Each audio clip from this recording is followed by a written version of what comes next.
Hello बच्चों, कैसे हैं आप लोग। उम्मीद करता हूँ सब लोग ठीक होंगे, स्वस्थ होंगे।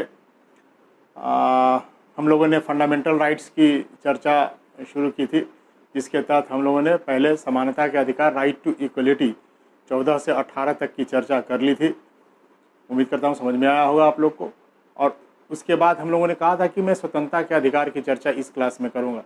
तो राइट टू फ्रीडम जो 19 से लेकर के 22 तक के बीच दी गई है, मैं उसकी चर्चा करूँगा। सबसे पहले मैं आपको इसके एक नटसेल बता दूं जो कि इम्पोर्टेंट बनेगा ऑब्जेक्टिव पॉइंट ऑफ व्यू से, और उसके बाद मैं हर आर्टिकल के विषय में विस्तार से चर्चा करूँगा ताकि आपको उसकी समझ विकसित हो जाए। और इससे संबंधित बहुत सारे केसेस होंगे जो कि करंट अफेयर्स के दृष्टिकोण से भी इम्पोर्टेंट है, और मेंस पॉइंट ऑफ व्यू से उसके निर्णय जो हैं वो उसके संबंधित प्रश्न आते हैं। 19 और 21 को लेकर के मेंस में बहुत प्रश्न आते हैं, तो मैं उसकी भी चर्चा करूंगा विस्तार से। तो आइए हम लोग शुरू करते हैं राइट टू फ्रीडम 19 से 22।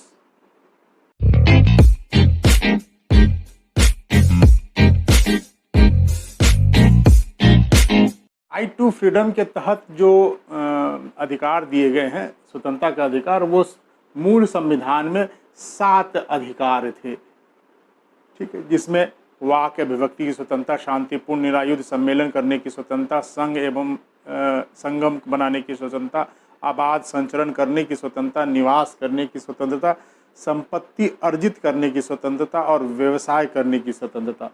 जहाँ तक आपको फंडामेंटल राइट्स में मैंने बताया कि आर्टिकल 31 जो है संपत्ति का अधिकार, उसको मूल अधिकार की सूची से हटा करके विधिक अधिकार का दर्जा दे दिया गया। उसी प्रकार इसमें भी 6ठे नंबर पर पहले संपत्ति अर्जित करने का अधिकार था, अनुच्छेद 19(1)(f) था, इसको एबॉलिश कर दिया गया, इसको समाप्त कर दिया गया। तो अब हम लोग कहेंगे कि अगर पूछेगा एग्जाम्सन्स में कि वर्तमान में स्वतंत्रता के कितने दिए गए हैं अधिकार, तो 6 अधिकार दिए गए हैं, जिसके तहत पहला है वाक एवं अभिव्यक्ति की स्वतंत्रता। आपको ध्यान में रखना, इसके अनुच्छेद भी आपको याद रखने पड़ेंगे। अनुच्छेद 19(1)(a) के तहत ये हमारे वाक एवं अभिव्यक्ति की स्वतंत्रता है। इसके तहत बहुत सारी बातें विश्लेषण के तौर पर आई। जब जब इस पर कुछ केसेज इसके अगेंस्ट में गए तो बहुत सारे राज्य पर केस दाखिल किए गए लोगों के द्वारा, उस पर कई निर्णय आए। तो इसका विस्तार सुप्रीम कोर्ट के निर्णय ने जो भी सुप्रीम कोर्ट ने निर्णय दिया और हाई कोर्ट ने निर्णय दिए, वे चीज़ें अभिव्यक्ति की स्वतंत्रता में शामिल कर लिए गए। तो वो उसको हम लोग विस्तार से पढ़ेंगे। उसके बाद शांतिपूर्ण एवं निरायुध सम्मेलन करने की स्वतंत्रता, ठीक है।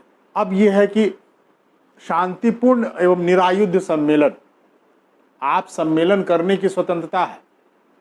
किसी को भी जैसे वाक और अभिव्यक्ति करने की स्वतंत्रता है, मतलब अपने बोलने की आज़ादी है, आप बोल सकते हो।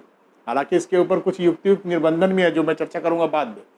लेकिन शांतिपूर्ण निरायुध सम्मेलन यानी कि आप अपने मांगों को रखने के लिए सम्मेलन बुला सकते हैं। आए दिन बुलाते रहते हैं, जितनी राजनीतिक पार्टियां वो भी बुलाती हैं, और हम लोग जो है जितने भी सोशल एक्टिविस्ट हैं वो लोग भी बुलाते रहते हैं अपने सम्मेलन। आए दिन देखिएगा CAA को लेकर के बहुत सारे आंदोलन हुए, सब लोगों ने बुलाया, सम्मेलन बुलाया और शांतिपूर्ण सम्मेलन किया। हाँ, यह ध्यान में रखिएगा, इसमें एक बात महत्वपूर्ण है, शांतिपूर्ण सम्मेलन करना, लेकिन कहीं भी आयुध को लेकर के, यानी कि आप किसी प्रकार के औजार को लेकर करके हिंसक कोई सम्मेलन आप नहीं बुला सकते, ठीक है, ध्यान में रखिएगा। कोई ऐसा सम्मेलन नहीं बुला सकते हैं जिससे लॉ एंड ऑर्डर सिचुएशंस बिगड़ सके, वैसा सम्मेलन नहीं बुलाना। तीसरा, संघ या संगम या संघ बनाने की स्वतंत्रता, यह है अनुच्छेद 19(1)(c), संगम या संघ, ठीक है। आप संगम यानी कि संगम मतलब मीटिंग्स, तमाम देश के लोग एक जगह मिलकर के संगम करें, संघ बनाएं। अगर अपनी मांगों को देखिए, इसको याद कैसे रखना, मैं एक तरीका बताऊंगा, एक कहानी बताऊंगा, इससे आपको बिल्कुल याद हो जाएगा, एक क्रम से याद हो जाएगा, आपको अनुच्छेद याद रखने में भी दिक्कत नहीं होगी।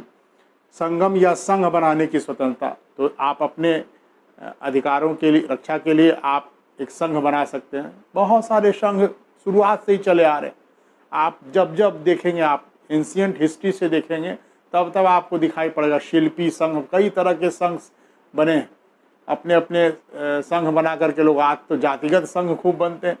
आप देखिएगा जब भी चुनाव आएगा, ये जातिगत संघ बहुत क्रिएटिव हो जाता है। सब दबाव समूह के रूप में काम करते हैं कि अपनी अपनी जातियों का सम्मेलन बुलाया जाता है, ताकि सरकार अधिकाधिक जो है उनको सीटें, उनके विधायकों को खड़ा करने की जो सीटें हैं वो अब उसकी जाति के लोगों को दे। ये आप उत्तर भारत में राजनीति में ज़्यादा दिखते हैं इस चीज़ को। इसके बाद है आबाद संचरण करने की स्वतंत्रता, अनुच्छेद 19(1)D, यानी कहीं भी आवागमन करने की स्वतंत्रता है। भारत के किसी भी क्षेत्र में आप आबाद विचरण कर सकते हैं, जा सकते हैं। अपने राज्य की सीमाओं में, कहने का अर्थ ये था कि जो भारत देश है उसके अंदर की सीमाओं में है। मैं इस पर ज़्यादा प्रकाश बाद में डालूंगा। इसके बाद है निवास करने की स्वतंत्रता, आप कहीं भी जा कर के बसने की स्वतंत्रता है। कुछ इसमें निर्बंधन थे, अब तो वो भी कुछ कुछ समाप्त हुए हैं। जैसे कि अनुच्छेद 370 के तहत कश्मीर में था कि आप निवास नहीं कर सकते थे, अब उसको समाप्त कर दिया गया, अब आप निवास कर सकते हैं।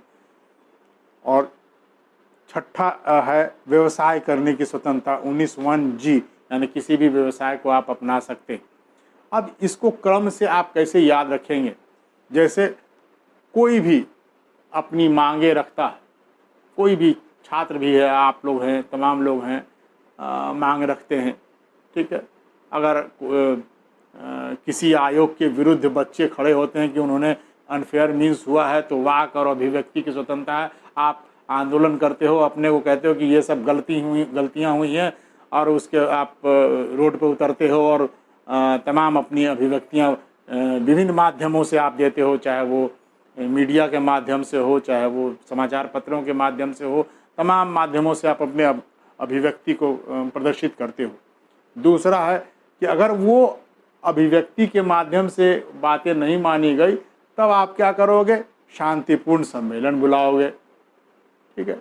आप कहीं भी किसी मैदान में सब लोगों को बुलाया कि आज इस जो निर्णय हुए हैं इसके विरोध में हम लोग आंदोलन करेंगे, तो सम्मेलन बुलाया आपने, ठीक है। पहले बातों से नहीं हुई, तो आपस में मिल करके बनाया कि सम्मेलन करूँगा, और कई लोग मिल करके आवाज़ उठाएंगे तो एक दबाव बनेगा। तो और तीसरा है, अगर आपस में सब लोग मिल गए तो देखिएगा कि किसी भी प्रतियोगी परीक्षाओं का जो असफल परीक्षार्थी हैं उनका एक संघ बन जाता है। तो हम लोग भी तमाम चीज़ों में देखते हैं, एक संघ बना लेते हैं। आप कहीं जॉब में जाएंगे, कहीं बनेंगे, संघ वाले आपको अपने यहाँ ज्वाइन कराएंगे। कई प्रकार के संघ हैं भारत में, श्रमिकों के भी बहुत सारे संघ हैं, इंटक हुआ, एटक हुआ, ठीक है, ये सब BMS हुआ, तमाम जो है श्रमिक संगठन है, तो ये संघ बनाते हैं। उसके बाद संघ बनाया, और फिर उसके बाद आप, अगर आपकी मांगें पूरी नहीं हुई, तो फिर देश के विभिन्न राज्यों में आप जाते हैं और अपने जैसे लोगों को जोड़ने का प्रयास करते हैं। यानी कि आवाज़ संचरण करने की स्वतंत्रता, कहीं भी आप चले गए और वहाँ जा कर के लोगों को, अपने जैसे लोगों को उससे मोटिवेट किया, अपने के अंदर मिला, ताकि एक पुरजोर जो है, जैसे आपको CAA के मामले में दिखाई पड़ रहा था, विभिन्न राज्यों से उसकी मांग होने लगी। सब लोग जितने एक्टिविस्ट थे, विभिन्न राज्यों का दौरा कर करके एक संगठन बनाने की कोशिश कर रहे थे। उसके बाद है निवास करने की स्वतंत्रता। अगर आप आंदोलन करने के लिए गए हो और तमाम गए हो और किसी राज्य में निवास भी करोगे, वहीं पर रह जाओगे, यहाँ पर ज़्यादा आंदोलन तीव्र गति से है तो यहीं पर निवास करने की आवश्यकता पड़ जाएगी, तो वहाँ पर निवास करोगे। और जब निवास करोगे तो आजीविका के लिए भी कुछ काम करने पड़ेंगे, जो कि आपको व्यवसाय करने की स्वतंत्रता प्रदान करता है। तो आप इस प्रकार, इस क्रम से आप याद रखोगे, कि फ्रेमवर्क दिमाग में रखोगे, तो यादें बहुत तेज़ी से हो जाएगी, बढ़िया से हो जाएगी, ठीक है, और भूलेंगे नहीं आप क्रम में। तो 19(1)A, 19(1)B(C), बीच में याद रखना है कि जो छठा जो था पहले, वो अब समाप्त हो गया, और सातवां जो था वो अब छठे क्रम पे है, तो छठे में व्यवसाय है। ये याद रखना है, ये एग्जाम्स में बहुत पूछा जाता है, ठीक है। इसको 44वें संविधान संशोधन 1978 के द्वारा संपत्ति का अधिकार को समाप्त करते हुए इसको भी स्वतंत्रता के अधिकार से हटा दिया गया। ठीक है, तो ये भी एग्जाम में पूछा जाता है कि किस संविधान संशोधन के द्वारा 44वां कब किया गया, 1978। आप कब, 19(1)(f), ये सब आपको याद रखना है। ठीक है, अब हम इतनी बातें इसके अंदर में दी गई है। अब हम एक एक करके वाक और अभिव्यक्ति की स्वतंत्रता पर आएंगे।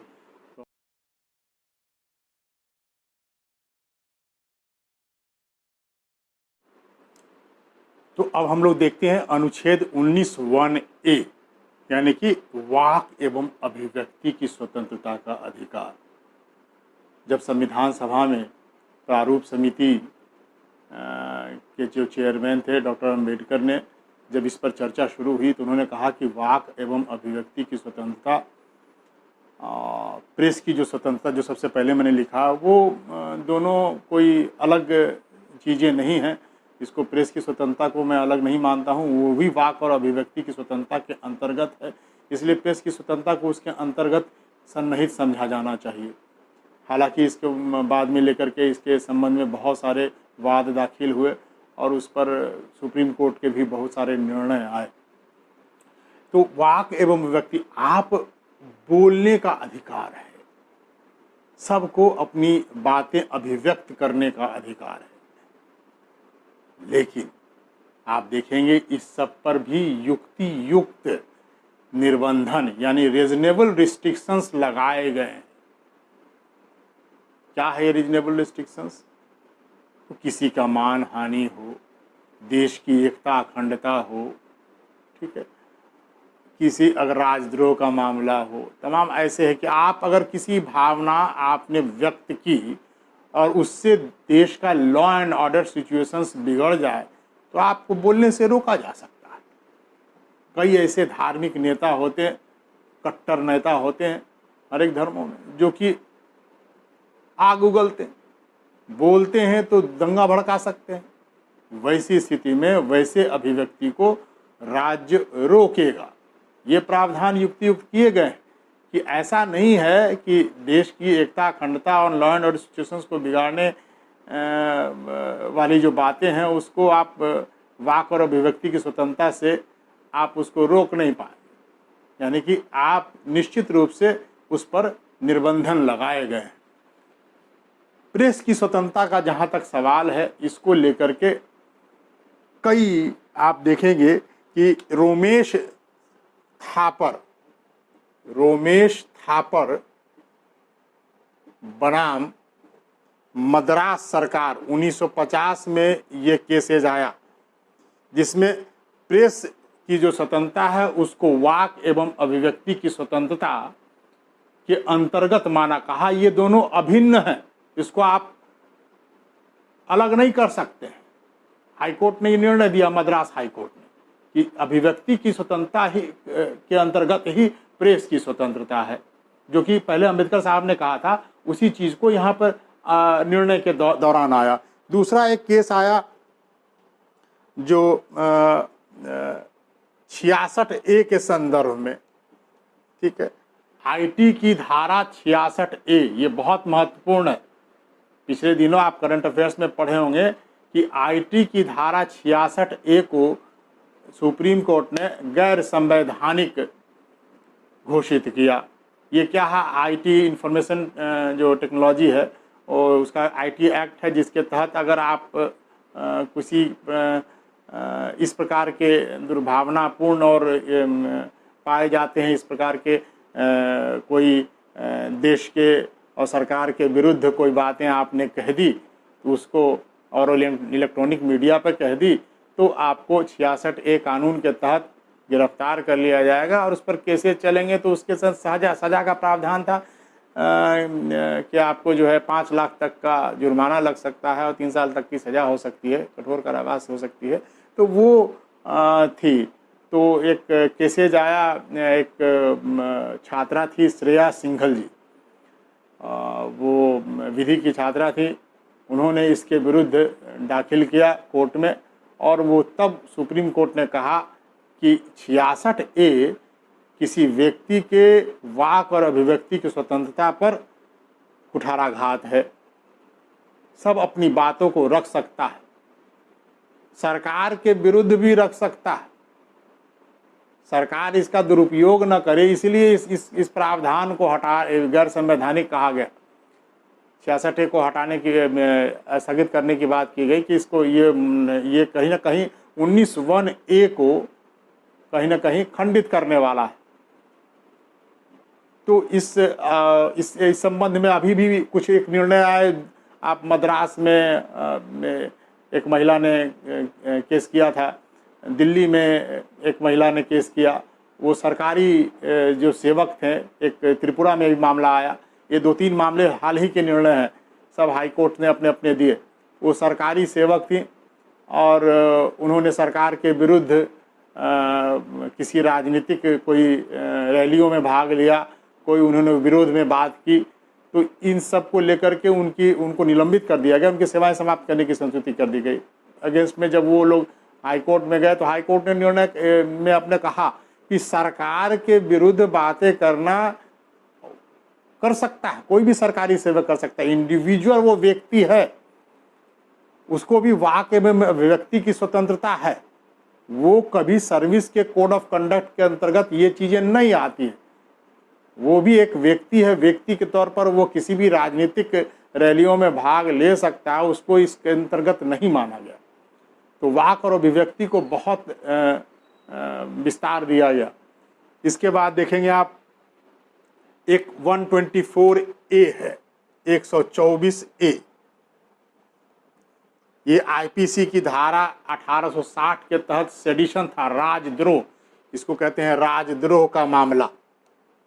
यानी अगर सरकार के विरुद्ध आपने कोई बातें की या देश के विरुद्ध, तो आपको राजद्रोह का मामला कर देगा, उस पर आपको लगा देगा। इसको बहुत दुरुपयोग हुआ इसका।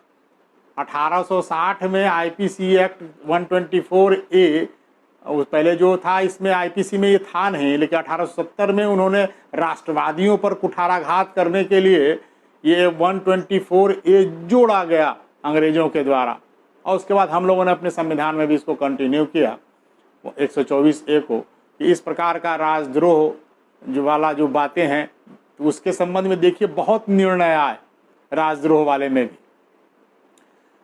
यहाँ तक कि देखिए अभी थोड़े दिन पहले एक निर्णय आया था कि कश्मीर के संबंध में कोई नारा लगा दिया, या फिर देखिए खालिस्तान वाले मामले में भी आया था कि एक पंजाब का केसेस था कि उन्होंने जो है खालिस्तान की मांग कर दी और उसके बाद नारा लगाया, तो उन पर राजद्रोह 124A लगा।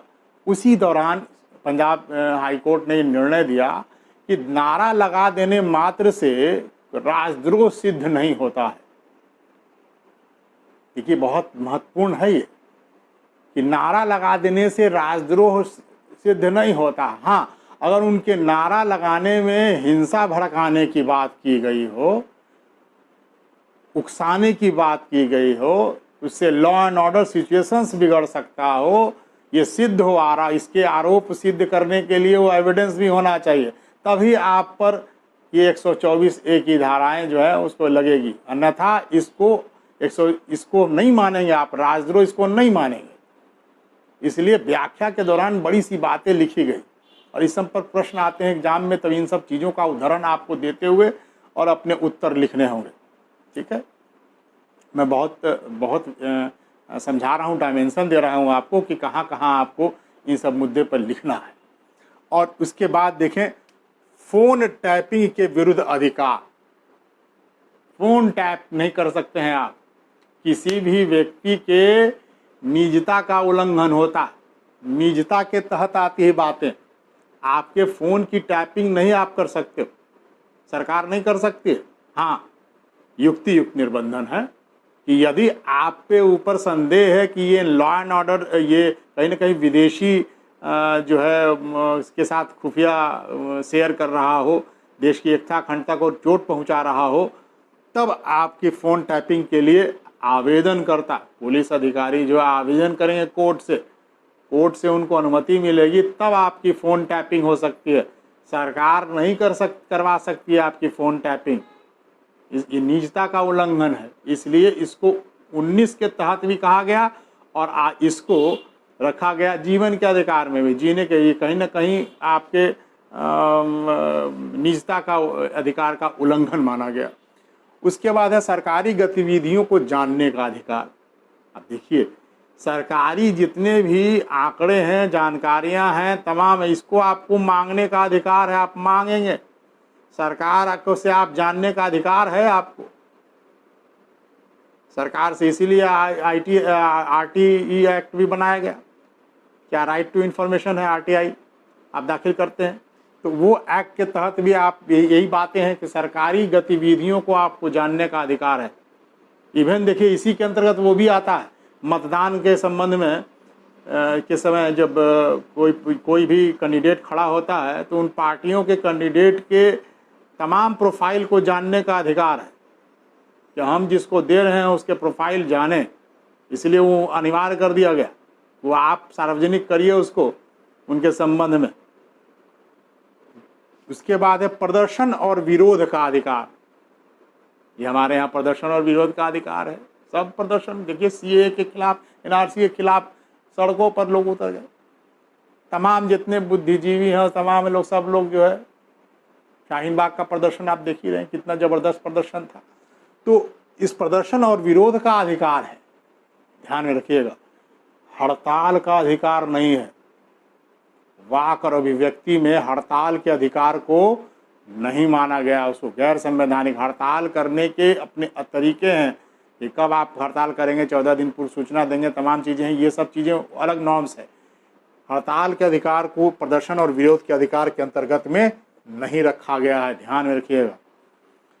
उसके बाद है प्रसारित करने का अधिकार। ये प्रसारित करने का अधिकार को थोड़ा सा और समझिए कि प्रसारण का अधिकार है।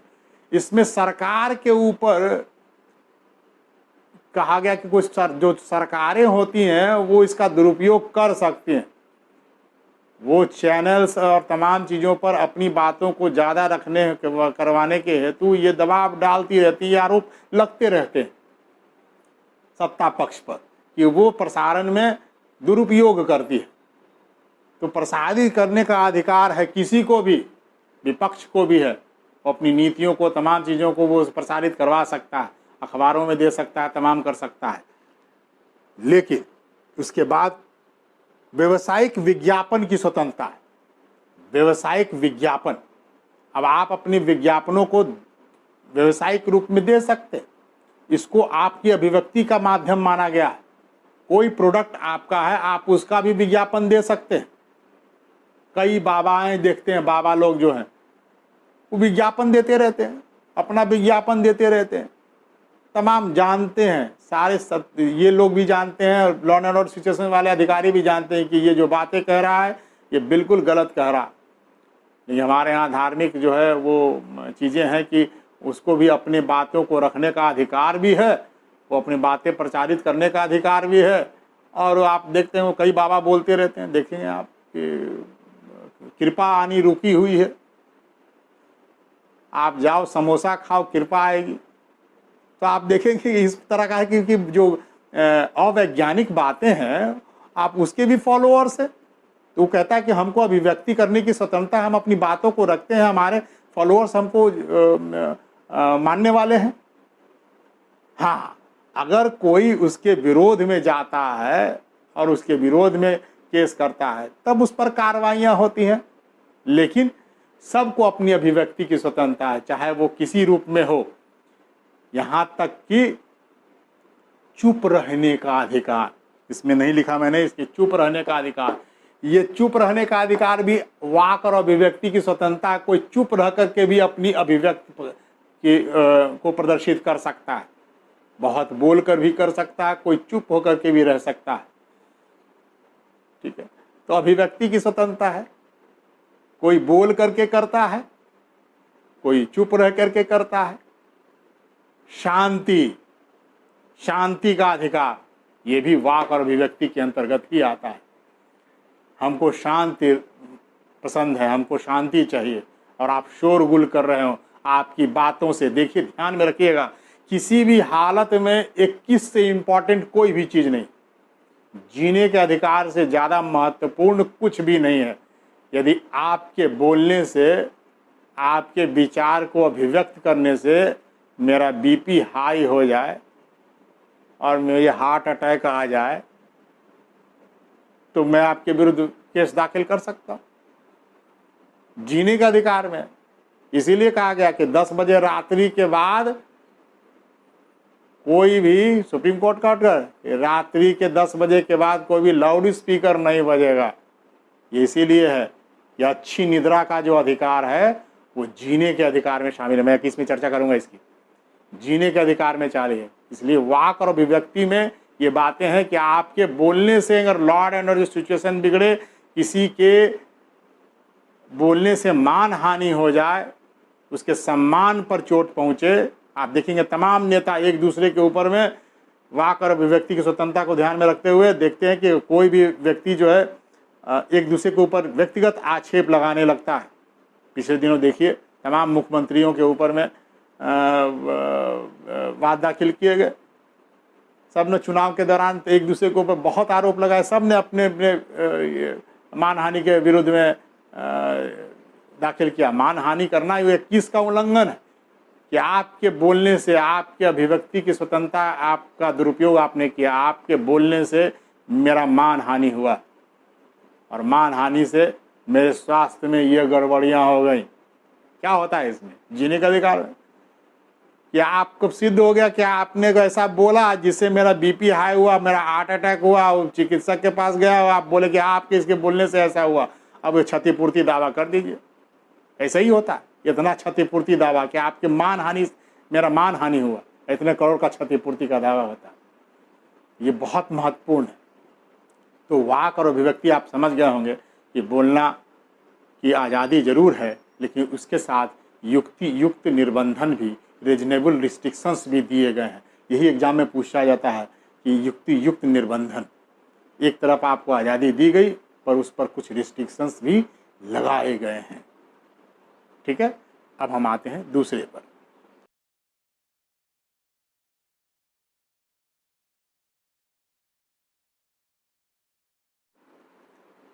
अब आते हैं 19(1)(b) पे, शांतिपूर्ण सम्मेलन करने की स्वतंत्रता।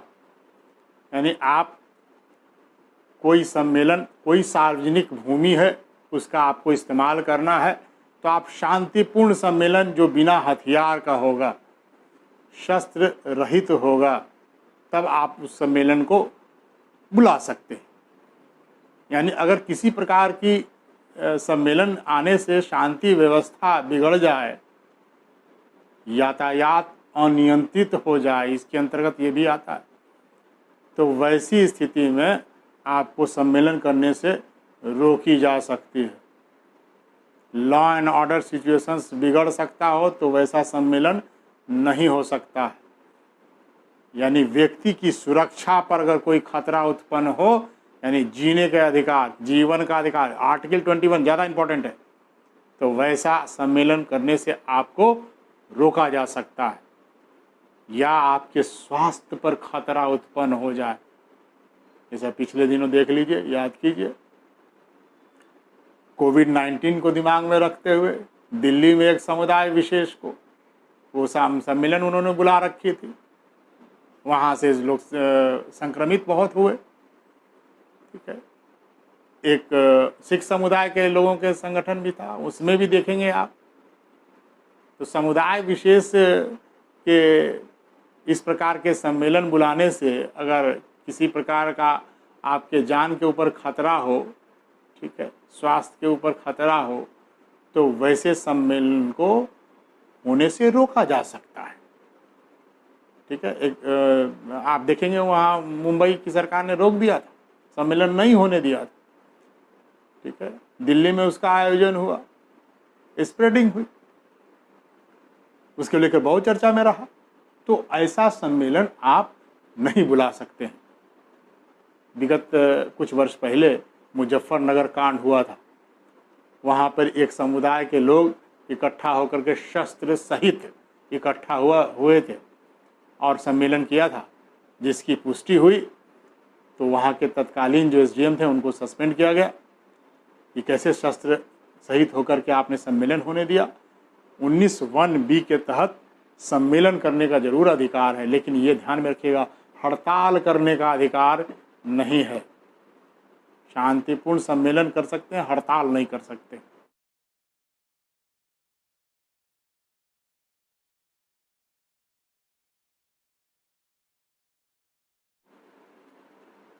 अब आइए तीसरे जो अनुच्छेद हैं, 19(1)(c), संगम या संघ बनाने का अधिकार।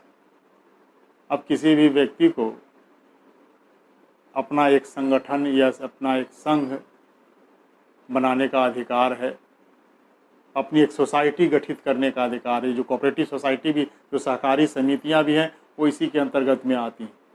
तो इस प्रकार का संघ बनाने का आपको अधिकार है, लेकिन इसके भी रीजनेबल रिस्ट्रिक्शंस हैं कि वैसा संघ जो देश की एकता अखंडता को नुकसान पहुंचाने वाला हो, वैसा संगठन आप प्रतिबंध होगा। जैसे आए दिन देखिएगा कि बहुत सारे ऐसे संगठन हैं, कश्मीर के बहुत सारे ऐसे संगठन थे जिस पर सिमी वगैरह है, जिस पर सरकार ने प्रतिबंध लगाया, वो देश की एकता अखंडता को नुकसान पहुंचाने वाला संगठन है।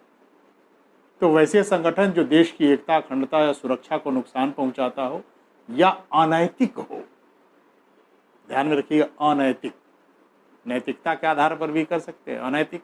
मान लीजिए चोरों का कोई संगठन तो हम लोग बना नहीं सकते हैं, डकैतों का कोई संगठन बना नहीं सकते, उसको अगर आप बनाते हैं तो गैर कानूनी ही होगा, कोई कभी भी उसको हम लोग वैधानिकता प्रदान नहीं कर सकते। संगठन तो उसका होता ही है, लेकिन हम उस संगठन को कानूनी मान्यता प्रदान नहीं कर सकते हैं। वैसा संगठन इसके दायरे से बाहर है, उस पर प्रतिबंध होगा। ठीक है, ध्यान रखिएगा। एक चीज़ मैंने बोलना भूल गया उस समय 19(1)(b) में, कि उसके अंतर्गत अनुच्छेद धारा 141 भी है, 141। अब उसके तहत 5 से अधिक लोग जो है, अगर कोई इस प्रकार का सम्मेलन बुलाते हैं, राज्य सुरक्षा के दृष्टिकोण से उसको जो अवैध कर सकता है। और दूसरा कि उसको भी 141 के अंतर्गत माना जाता है। जैसे सरकारी सेवकों में के काम में अगर आप व्यवधान डालते हो तो उसको भी हम लोग उसी के अंतर्गत भी मानते हैं। वैसा चीज़ें आप नहीं कर सकते हैं, तो उस चीज़ को लेकर के वो एक अधिकार दिए गए हैं अनुच्छेद 141 के तहत।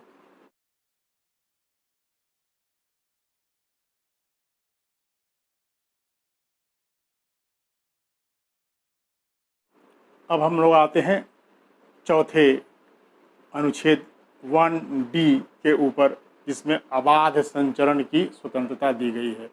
यानी आप कहीं भी देश के आंतरिक भागों में कहीं भी संचरण कर सकते हैं, घूमने जा सकते हैं, कहीं भी जा सकते हैं। लेकिन फिर यहाँ पे एक युक्त निर्बंधन है।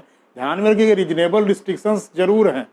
19 के ऊपर हर एक में रीजनेबल रिस्ट्रिक्शंस हैं, तो इसको जरूर याद रखना है। मेंस में इसी युक्तिक निर्बंधन पर जब अधिक प्रश्न आते हैं, तो युक्तिक निर्बंधन ये है कि कहीं भी आप घूमने जा सकते हैं, लेकिन घूमने के क्रम में अगर आपके जीवन की रक्षा से संबंधित बातें हों, मान लीजिए कभी कभी आप पिक्चरों में देखते होंगे कि माइंस में लगे हैं, वहाँ पे खतरा लिखा रहता है कि आप उस ओर आप नहीं जा सकते हैं। और उसमें देखिए हीरोइन जो है भागती रहती हैं और उसके पीछे हीरो उसको बचाने के लिए दौड़ता रहता है, माइंस विस्फोट होता रहता है। ठीक है, यानी आपको जीवन का खतरा है। आर्टिकल 21 सबसे महत्वपूर्ण है, 19 से ज़्यादा महत्वपूर्ण है। तो आबाद संचरण का अधिकार जरूर है आपके पास, लेकिन आपको वैसे क्षेत्र में जहां आपके जीवन की सुरक्षा महत्वपूर्ण है, आप वहां पे नहीं जा सकते हैं। ठीक है, दूसरा क्या है, बॉर्डर्स के इलाके में कहीं आप जाते हैं, चीन का बॉर्डर का इलाका है, पाकिस्तान के बॉर्डर का इलाका है, वहाँ बनाया गया है, उस एरिया से अतिरिक्त आप वहाँ पे नहीं जा सकते हैं। वहाँ पे आप किसी प्रकार का कैमरा नहीं ले जा सकते हैं, देश की एकता अखंडता को सुरक्षा को खतरा उत्पन्न हो सकता है, तो वहाँ पे आप संचरण पर रोक लगी है। इसके अतिरिक्त जैसे आप कहीं घूमने गए हों और वो जनजातीय क्षेत्रों का इलाका हो, तो आपको वो क्षेत्र में प्रतिबंधित है, आप नहीं जा सकते हैं। अंडमान निकोबार में तो कई क्षेत्रों में आप नहीं जा सकते।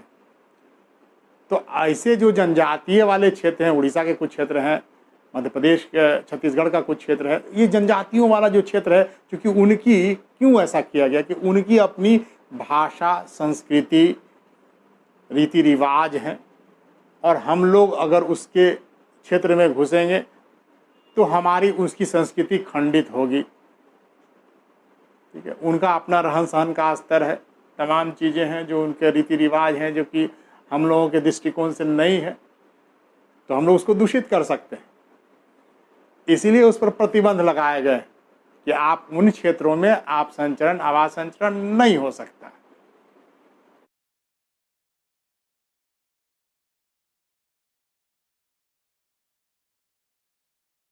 अब आए 5वें पर, निवास की स्वतंत्रता, अनुच्छेद 19(1)(e).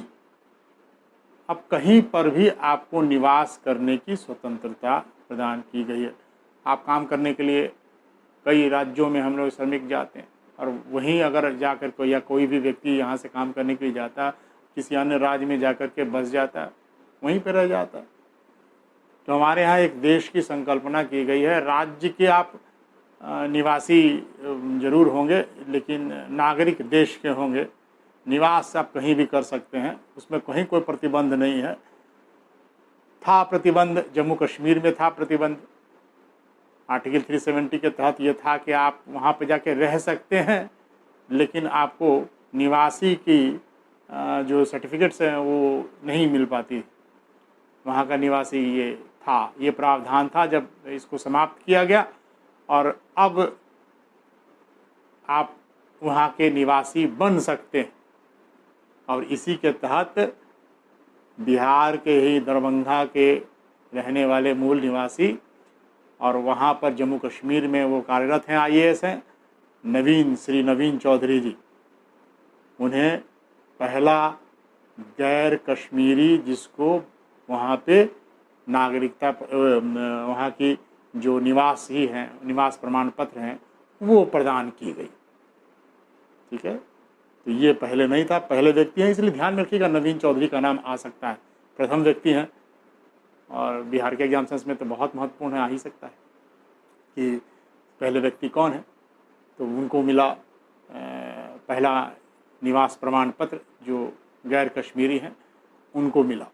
तो ये ध्यान में रखना है, निवास करने की स्वतंत्रता है, लेकिन जनजातीय क्षेत्रों में, जैसे कि झारखंड के जनजातीय क्षेत्र, जैसे कि छत्तीसगढ़ के जनजातीय क्षेत्र, जो जनजातीय क्षेत्र घोषित है, जैसे पश्चिम बंगाल के जो दरभंगा के पश्चिम बंगाल के जो दार्जिलिंग के जो इलाके हैं, उनके कई गोरखा जो क्षेत्र है, उन सब जनजातीय क्षेत्रों में आप ज़मीन खरीद करके अपना स्थायी निवास करने की छूट नहीं दी गई है, क्योंकि जनजातियों का अपना कल्चर है, जो मैंने पहले भी बताया, वो खंडित होता है, इसलिए वहाँ पे प्रतिबंध लगाए गए हैं।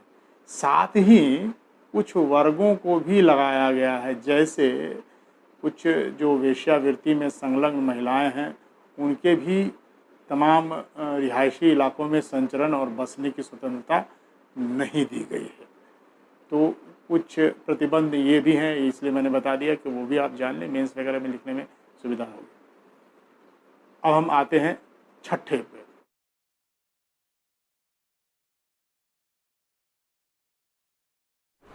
अब जो छठा है वो है व्यवसाय की स्वतंत्रता, यानी कि आपको किसी भी पेशा को चुनने की स्वतंत्रता है।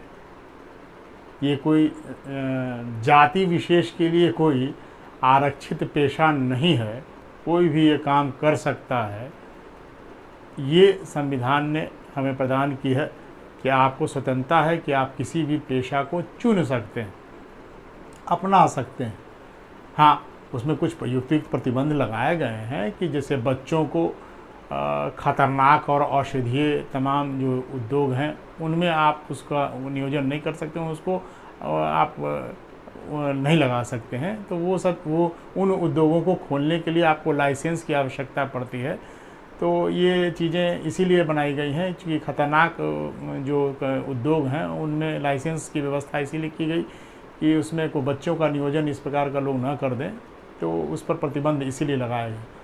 तो व्यवसाय को चुनने की स्वतंत्रता है, लेकिन युक्त निर्बंधन इसमें भी है। इसमें क्या है कि आपको पेशा चुनने की स्वतंत्रता है, कर सकते हैं, लेकिन आप किसी मंदिर के बगल में मीट की दुकान नहीं खोल सकते हैं, किसी जैन मंदिर के बाहर आप उसको नहीं खोल सकते हैं। तो इस प्रकार के प्रतिबंध लगाए गए हैं कि आप किसी भी व्यक्ति के धार्मिक पेशा चुनने का अधिकार है, व्यवसाय करने का अधिकार है। इसीलिए मीट की दुकानों के लिए और मछली और तमाम इन सब चीज़ों के लिए कुछ रिहायशी इलाकों से उनको थोड़ा सा प्रतिबंधित करते हुए एक जगह, ऐसे जगह पे जहाँ पे लोगों के स्वास्थ्य की सुरक्षा को ध्यान में रखा जाता है, उसको दिमाग में रखते हुए खोलना चाहिए। ये प्रतिबंध लगाए गए हैं, हालांकि बहुत अनुप्रयोग नहीं हो पाता है, लेकिन फिर भी इस पर प्रतिबंध है कि आप इस प्रकार के व्यवसाय को किसी की धार्मिक भावना को ठोस न पहुँचे, तो उस दिमाग में रखते हुए खोलने की अनुमति दी जाती है। तो ये बातें थी हमारे स्वतंत्रता के अधिकार की। 6 स्वतंत्रता के अधिकार दिए गए, जिसको मैंने विस्तार से बताया। आप लोग इसको ध्यान में रखिएगा। युक्त निर्बंधन जितने भी दिए गए हैं वो सब दिए गए हैं। जैसे आप 19(1)(a) के तहत वाक अभिव्यक्ति की स्वतंत्रता थी, तो उसका युक्त निर्बंधन अनुच्छेद 19(2) में दिया गया है। सब उसी के आधार पर देखिएगा। 19(1)(a) के तहत वाक अभिव्यक्ति था और उसका निर्बंधन युक्त निर्बंधन अनुच्छेद 19(2) में दिया गया। ठीक है।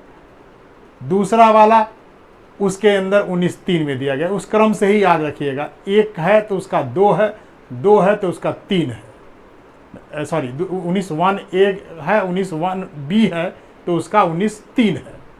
तो उसके बाद वाला क्रम से आप याद रखेंगे तो आपको अनुच्छेद का युक्त निर्बंधन भी आपको याद रहेगा। ठीक है। एक्चुअली 19 को आपको मैंने बता दिया। अब 20, 21, 22 में अगले क्लासेस में एक्सप्लेन करूँगा। ठीक है। एक दिन बहुत ज़्यादा एक्सटेंसिव ना करूँ, आपको अच्छे से समझ में आता जाए, इसलिए मैं धीरे धीरे तोड़ के पढ़ा रहा हूँ। और कुछ इतर बातें भी कर लूँ कि जैसे आप लोग को अगर कोई इसके अतिरिक्त कोई और सब्जेक्ट भी अगर साथ में लेके चलना है तो उस समय कौन सा सब्जेक्ट लेके चलूँ, तो आप लोग इंस्टाग्राम पर अपने कमेंट सेक्शन में इंस्टाग्राम पर मुझे फॉलो करके बता सकते हैं कि आप उसमें क्या सब्जेक्ट मैं शुरू करूँ, इकोनॉमी शुरू करूँ कि हिस्ट्री शुरू करूँ। हाँ, तो आपको उसमें जिसमें बहुमत होगा बच्चों का, जिसमें ज़्यादा इंटरेस्ट लोग जगाएंगे, बच्चे जो कमेंट सेक्शन में लिखेंगे, मैं उसी के अनुसार निर्णय ले लूँगा कि मैं क्या शुरू करूँ। और एक बात और, हर वीक में मैं वीकेंड पर इंस्टाग्राम पे करंट अफेयर्स भी डालूँगा। वो आपके एग्जाम्सन्स के लिए बहुत महत्वपूर्ण होगा, चाहे वो कोई भी एग्जाम्सन्स हो, सिविल सर्विसेज हो या फिर एसएससी हो, चाहे दरोगा हो, चाहे फिर रेलवे हो, कोई भी एग्जाम्सन्स हो। तो उसमें मैं करंट अफेयर्स जो मैं समझूंगा कि ये बहुत इंपॉर्टेंट है, वो मैं उन सब चीज़ों को मैं डालता जाऊंगा। आप इंस्टाग्राम पर पोस्ट करूंगा। आप मेरे इंस्टाग्राम हैंडल पर आप जो डिस्क्रिप्शंस दिए रहते हैं उसको आप देख के आप उसमें मुझे फॉलो कर सकते हैं, मैं उसमें डालूंगा और आप वहाँ से आप लाभान्वित हो सकते हैं। इसके अतिरिक्त अगर आपको कोई और सजेशंस देने हो तो आप मुझे सजेस्ट कर सकते हो। मैं जानते हो कि मैं बच्चों का सजेशन बहुत मानता हूँ, तो मैं तो टू वे वाले व्यक्ति हूँ। मैं टू वे पढ़ाई पे ज़्यादा विश्वास रखता हूँ, चूँकि इन दिनों अब ये दोनों के बीच दूरियाँ बढ़ गई हैं, तो ये मजबूरी हो गई है कि तो आप टू वे कैसे कर सकते हैं, वो इंस्टाग्राम के जरिए ही टू वे कर सकते हैं। तो आप उस पर ज़रूर जाएँ, कमेंट पर लिखें और तब मुझसे मुखातिब हों। जो बच्चे मुझसे प्रश्न पूछ रहे हैं, मैं उन पर उसको उत्तर उनका लिख रहा हूँ। तो आप वहाँ से प्रश्न नहीं पूछोगे तो मैं उत्तर क्या लिखूँगा। तो वो फॉलो करो, सब लोग इंस्टाग्राम को फॉलो करो। ठीक है। तो वहाँ पे फॉलो करोगे तो मैं उसमें बता पाऊँगा कि इसमें और आप भी मुझे बता पाओगे कि सर और इसमें क्या करें। कुछ बच्चों ने सजेशन दिया है मुझे, 1-2 बच्चों ने, लेकिन वो जो बहुमत का बच्चा अगर कई सब लोगों, सबके महत्वपूर्ण है, हर एक बच्चा मेरे महत्वपूर्ण है, लेकिन आप लोग बहुसंख्यक क्या चाहता है कि कौन सा सब्जेक्ट शुरू करें, तो मैं उसी के आधार पर मैं इसके साथ साथ लेके चलूँ या पहले पॉलिटी पूरा पढ़ा लूँ तब दूसरा सब्जेक्ट लेके चलूँ, या इन दोनों के साथ साथ वो सब भी वीडियो बनाकर आपको पोस्ट करूँ। तो ये आप लोग मुझे बताएंगे। धन्यवाद।